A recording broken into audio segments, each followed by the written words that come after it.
Hi, if you want to read or reread The Picture of Dorian Gray, but you're not too sure about it, I'll give you some reasons to do it.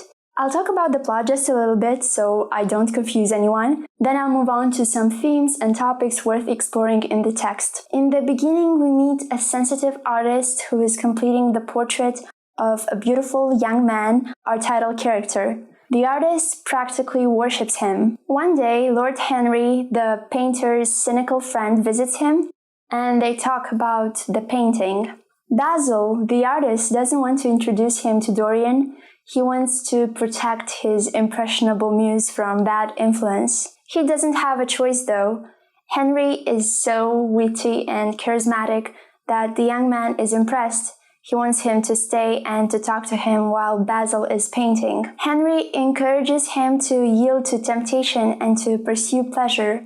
He tells him that beauty and youth are precious because they fade so quickly. He basically reveals to him the horror of growing old. When he sees the portrait, Dorian becomes aware of his own beauty.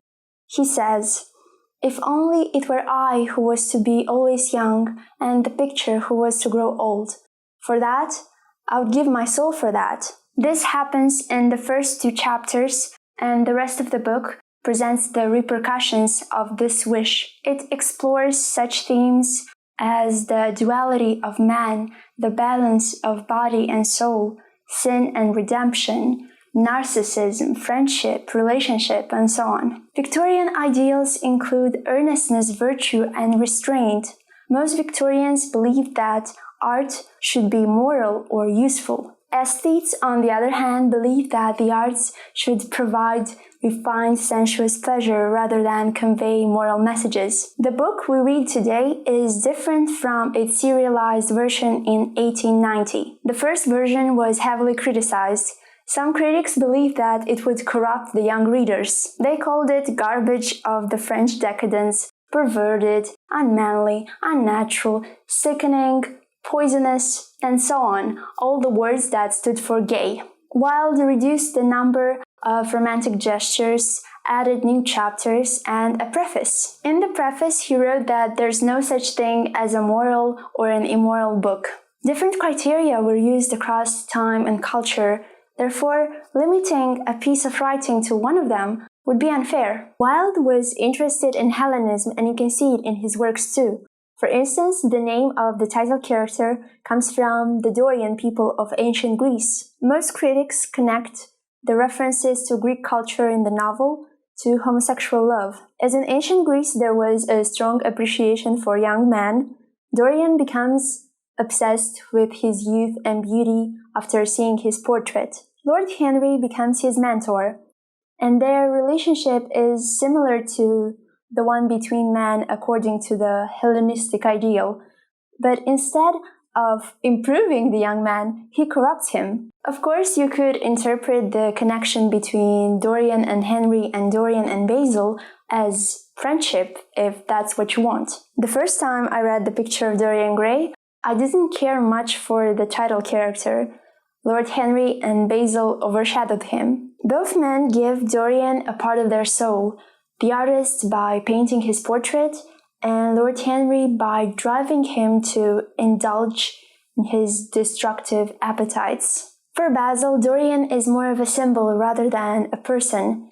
He doesn't care about Dorian's need for communication while he sits for him.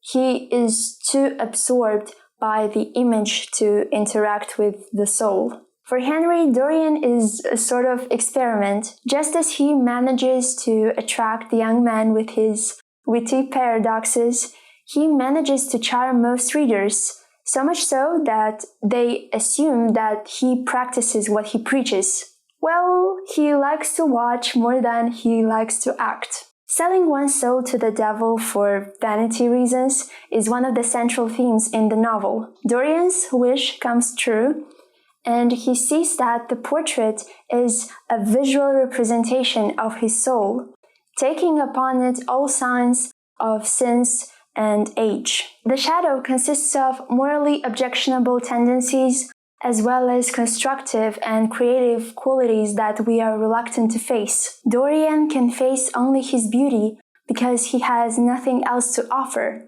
In a way, he finds pleasure in seeing that his actions have a negative effect on the portrait. Usually when it comes to eternal beauty and youth, there's some kind of pact with the devil, but unlike in Faust by Goethe, there's no real devil in the novel.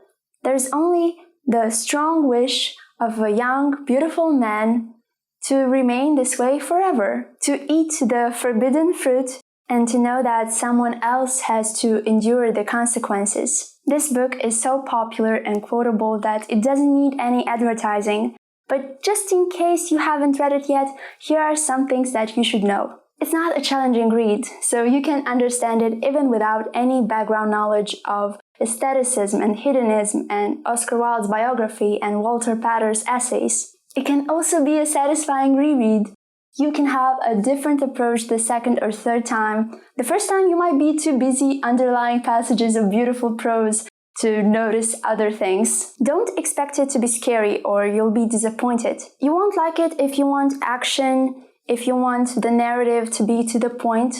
Usually, I'm not the biggest fan of this style of writing, but in this case, there's substance behind the fluff. If you dislike flowers and flowery language, art and talking about art, I'm afraid this isn't the right book for you. If you're young and you're afraid that this might be too graphic because you've seen the adaptation, I can assure you that there's nothing vulgar or shocking here, not by today's standards at least. Oscar Wilde doesn't exploit the juicy topic of depravity in the naturalist sense. He says that each man sees his own sin in Dorian, so if you don't have any sins you'd like to ignore, go ahead! I hope that now you're more inspired to read The Picture of Dorian Gray. If so, let me know in the comments. But for now, thanks for watching. Bye!